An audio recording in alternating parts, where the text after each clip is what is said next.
خواجہ احمد عباس کے افسانوی مجموعے ایک لڑکی میں شامل افسانہ سرکشی۔ دسمبر کا مہینہ بمبئی میں عجیب چہل پہل کا ہوتا ہے۔ سمندر کی قربت کی وجہ سے شمالی ہند جیسی سردی تو نہیں، مگر موسم کافی خوشگوار ہو جاتا ہے۔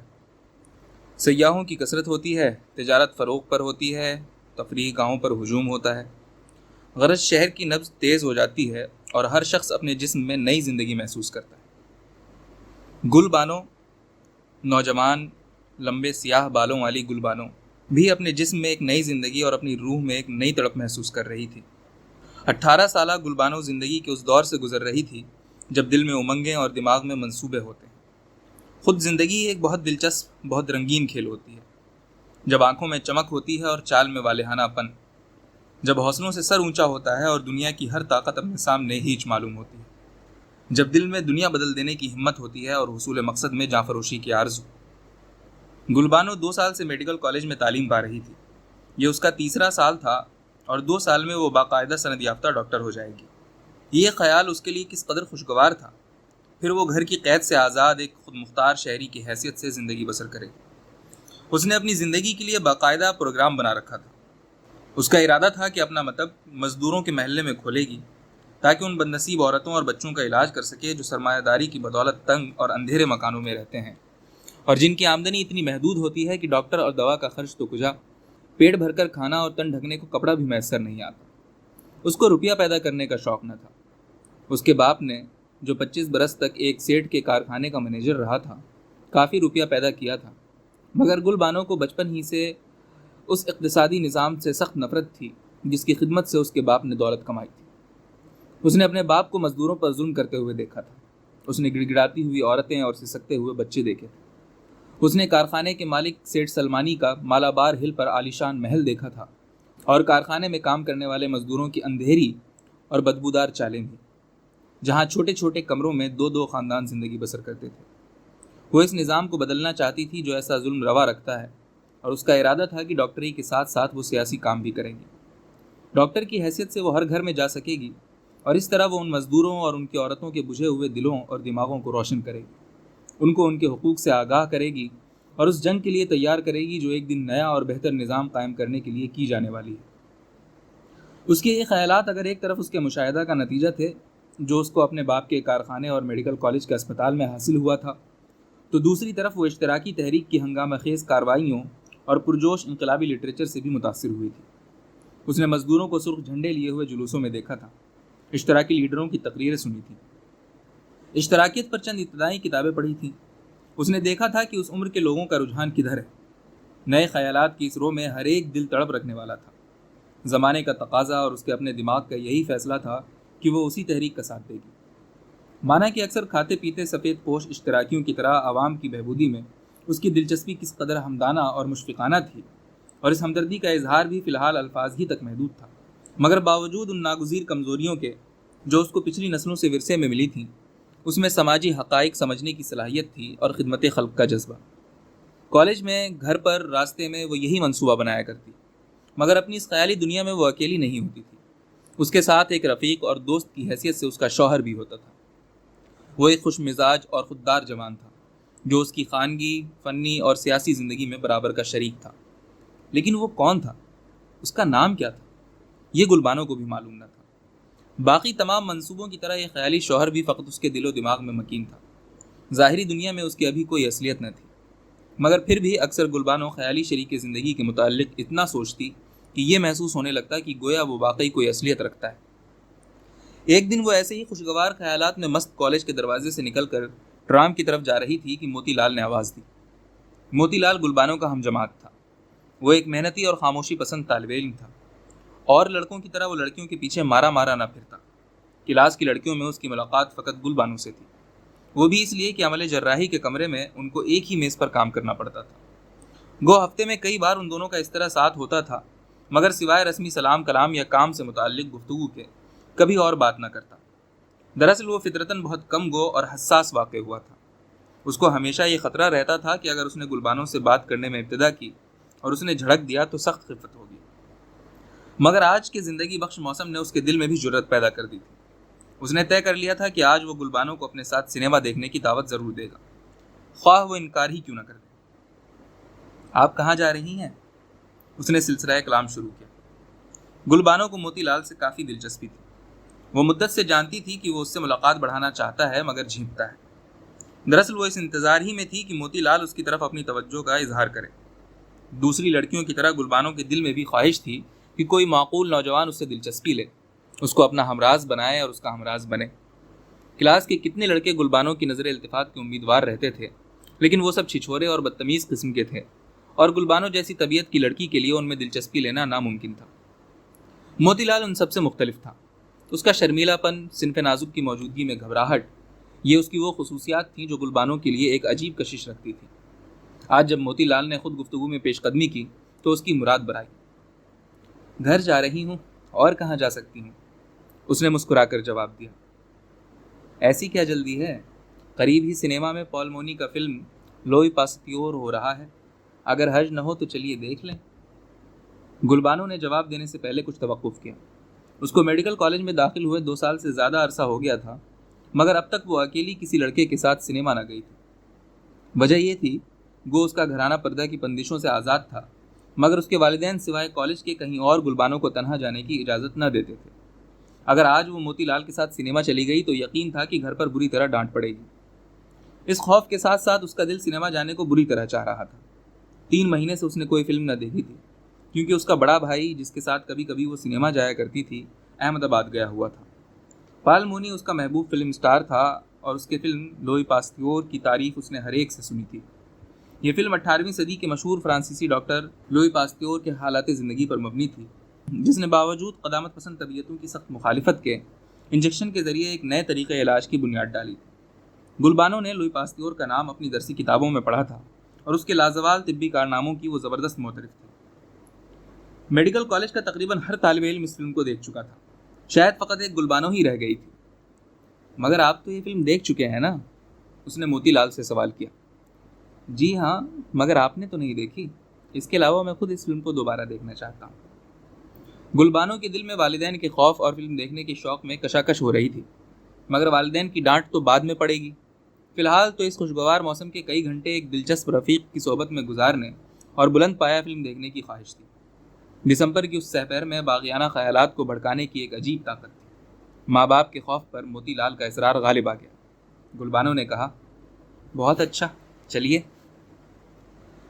وہ شام گلبانو کی زندگی کی دلچسپ ترین شام تھی۔ باوجود اپنی فطری کمگوئی کے، موتی لال ابتدائی جھجک نکل جانے کے بعد نہایت بامذاق اور دلچسپ باتیں کرنے والا ثابت ہوا۔ سنیما کے شروع ہونے میں تھوڑی دیر تھی۔ دونوں نے ایک ریستوراں میں چائے پی۔ گفتگو کا سلسلہ سنیما شروع ہونے تک جاری رہا۔ دنیا کا شاید ہی کوئی مسئلہ ہو جس پر ان دونوں نے تبادلہ خیالات نہ کیا ہو۔ سیاست، سماجی رسوم، معاشیات، موجودہ طبی رجحانات، ادبی مسائل۔ موتی لال کی عام واقفیت حیرت انگیز تھی، اور گلبانو بھی دنیا کے مسائل کے متعلق اتنا ضرور جانتی تھی کہ ان پر گفتگو کر سکے۔ اکثر باتوں پر ان کو اتفاق تھا۔ موتی لال بھی ڈاکٹری تعلیم کو روپیہ پیدا کرنے کا ذریعہ نہ سمجھتا تھا، مگر اس کے خیالات میں زیادہ پختگی تھی۔ اس نے دنیا کا نشیب و فراز دیکھا تھا۔ بچپن ہی میں والدین کا سایہ سر سے اٹھ جانے کی وجہ سے اس کو شروع ہی سے اپنے اوپر بھروسہ کرنا پڑا تھا۔ ایک رشتہ کے چچا اور وظائف کی مدد سے تعلیم حاصل کر رہا تھا۔ وہ افلاس کی تکلیف و حقیقت سے ذاتی طور پر واقف تھا۔ گلبانو کی طرح اس کی اشتراکیت غریبوں سے ہمدردی پر نہیں، بلکہ خود اپنی مفلسی کے تجربات پر مبنی تھی۔ جب اس نے اپنے اور گلبانو کے لیے 9 آنے کے ٹکٹ خریدے تو گلبانو، جو ہمیشہ اونچے درجے میں جانے کی عادی تھی، یہ سمجھی کہ یہ بھی کوئی اشتراکی اصول ہے کہ فضول خرچی نہ کی جائے۔ کہنے لگی، یہ بہت ٹھیک ہے، بھلا بیکار پیسہ خرچ کرنے سے کیا فائدہ؟ ہزاروں غریب بیچارے تو 4 آنے والا ٹکٹ بھی نہیں خرید سکتے۔ موتی لال مسکرا کر خاموش ہو گیا۔ گلبانو کو کیا معلوم تھا کہ اس کے ساتھی کی جیب میں یہ ٹکٹ خریدنے کے بعد فقط 4 آنے باقی رہ گئے تھے۔ ان میں سے 2 آنے ٹرام کے کرائے میں خرچ ہو گئے۔ جب وہ سنیما ختم ہونے پر گلبانو کو اس کے مکان چھوڑنے گیا۔ 9 بج رہے تھے جب گلبانو مکان میں داخل ہوئی۔ شام بھر وہ اس قدر خوش رہی تھی کہ اس کو اب تک یہ خیال نہ آیا تھا کہ اس کی اتنی رات گئے واپسی پر گھر میں ایک طوفان بپا ہوگا۔ ماں باپ دونوں گول کمرے میں بھپرے ہوئے بیٹھے تھے۔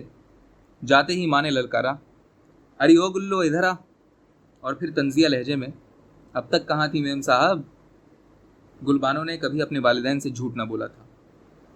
معاف کیجیے گا اماں، آپ کو اور ابا کو کھانے پر میرا انتظار کرنا پڑا۔ میں ایک دوست کے ساتھ سنیما دیکھنے چلی گئی تھی۔ کس دوست کے ساتھ؟ اس کے باپ نے بگڑ کر سوال کیا۔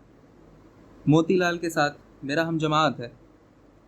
اس جواب سے تو گویا گلبانو کے ماں باپ کے مزاج کا پارا آسمان پر پہنچ گیا۔ باپ کو جتنی گالیاں اور ماں کو جتنے کوسنے یاد تھے وہ موتی کی تعریف میں صرف ہو گئے۔ ماں نے آنسو بہا کر کہا، میں تو پہلے ہی کہتی تھی کہ لڑکی کو کالج میں مت داخل کرو، آخر کو وہی ہوا نا جس کا کھٹکا تھا۔ آخر کیا ہوا؟ گلبانو جو اب تک دم سادے کھڑی تھی تنگ آ کر بولی، مجھے بھی تو اپنا جرم معلوم ہو۔ جرم پوچھتی ہے؟ باپ نے گرج کر کہا، ایک کافر بچے کے ساتھ پھرو تم اور ہم سے پوچھو کہ جرم کیا ہے؟ آوارہ کہیں کی۔ گلبانو کو بچپن سے والدین کی اطاعت کا سبق پڑھایا گیا تھا۔ اس کو اپنے ماں باپ سے محبت بھی بہت تھی اور ان کا ادب بھی کرتی تھی، مگر اس کا جذبہ خودداری فنا نہ ہوا تھا۔ اپنی عصمت کی یہ تحقیر سن کر اس کے تن بدن میں آگ سی لگ گئی۔ ادب اور لحاظ، محبت اور اطاعت کے تمام جذبات ایک لمحہ کے لیے مفقود ہو گئے۔ اس وقت وہ کسی کی اولاد نہیں تھی، وہ ایک عورت تھی جس کے پاک دامن پر ایک ناروا دھبا لگایا گیا تھا۔ غصے سے اس کی آواز کانپ گئی، آنکھوں میں آنسو ڈبڈبا رہے تھے، مگر نسوانی وقار نے اس کی گردن جھکنے نہ دی۔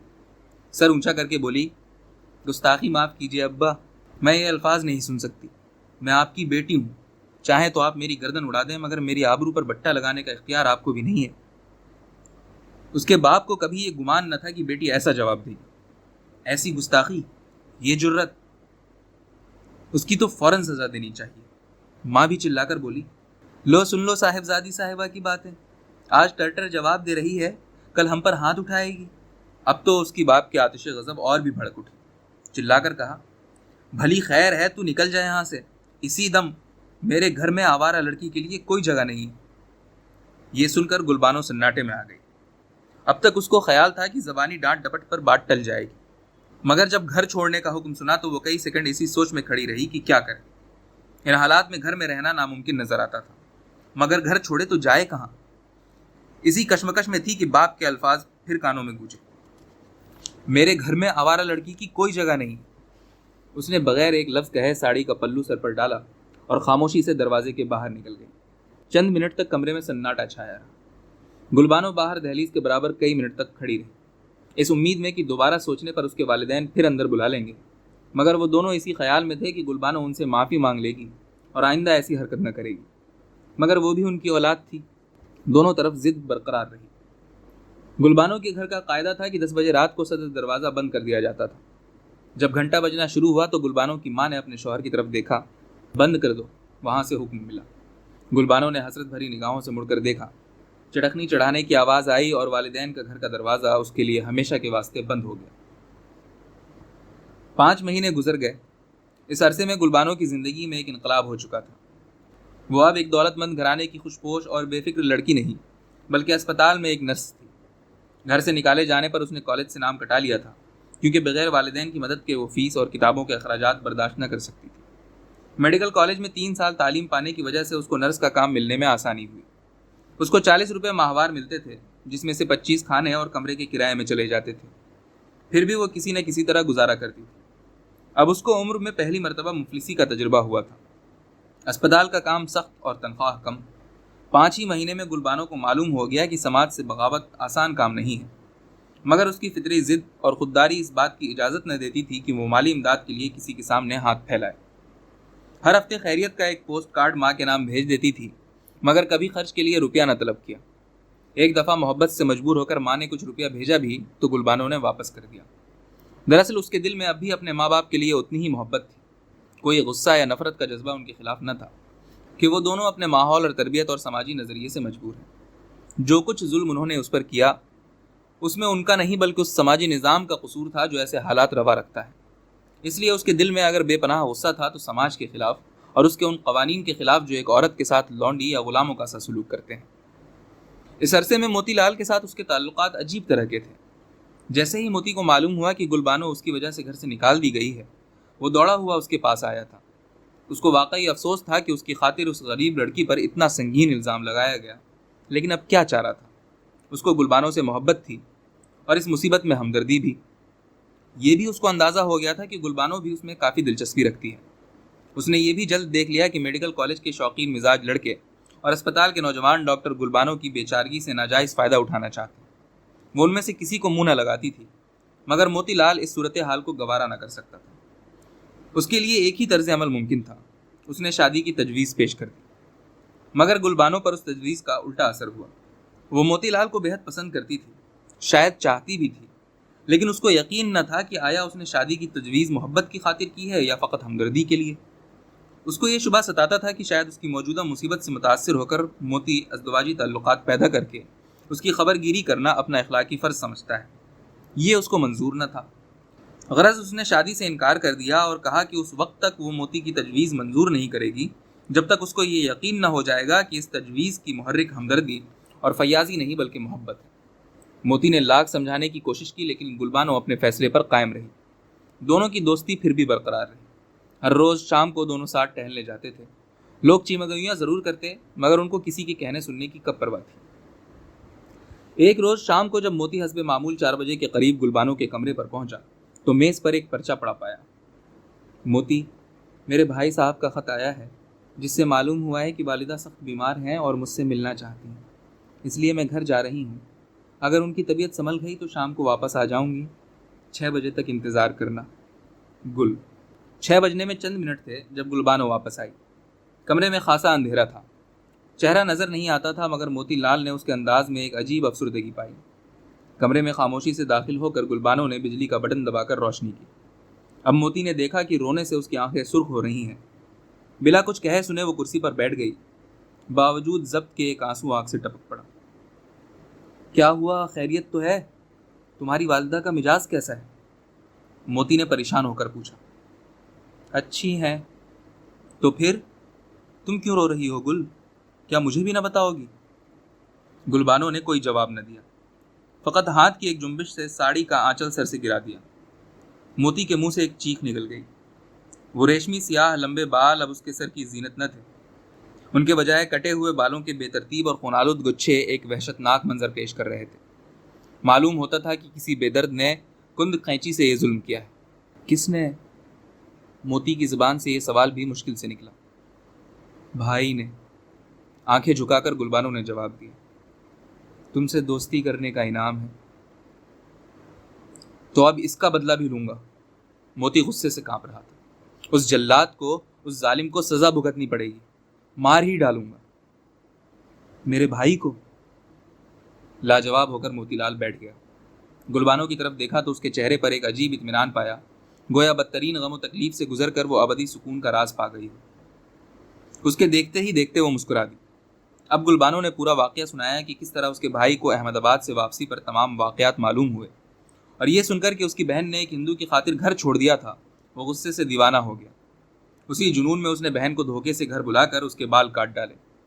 یہ قصہ سناتے وقت اس کی آواز میں غصے کا شائبہ بھی نہ تھا۔ محبت کرنے والی بہن نے بھائی کی اس سفاکی کو بھی معاف کر دیا تھا۔ کچھ دیر کمرے میں سناٹا طاری رہا، پھر گلبانو بولی، موتی تمہیں یاد ہے کہ تم نے اکثر مجھ سے شادی کرنے کو کہا ہے، کہو اب بھی تیار ہو؟ گل، مجھ سے پوچھتی ہو؟ گویا اس واقعے سے میرے جذبات بدل سکتے ہیں۔ میرے دل میں اس وقت تمہاری محبت اور عزت پہلے سے بھی 1000 گنی ہے۔ اچھا، تو ابھی رجسٹرار کے ہاں چلو، ہم سول میرج قانون کے مطابق شادی کریں گے۔ گل۔ اس خوشی کے لمحے میں موتی کی زبان سے فقط ایک ہی لفظ نکل سکا۔ دونوں باہر جانے کے لیے کھڑے ہو گئے۔ کسی نے یہ نہ سوچا کہ شام کے 6 بجے کے بعد کوئی سرکاری دفتر نہیں کھلا ہوتا۔ کمرے سے باہر نکلنے لگے تو موتی گلبانو کے سر کی طرف دیکھ کر جھجکا، سر جو بدستور کھلا تھا۔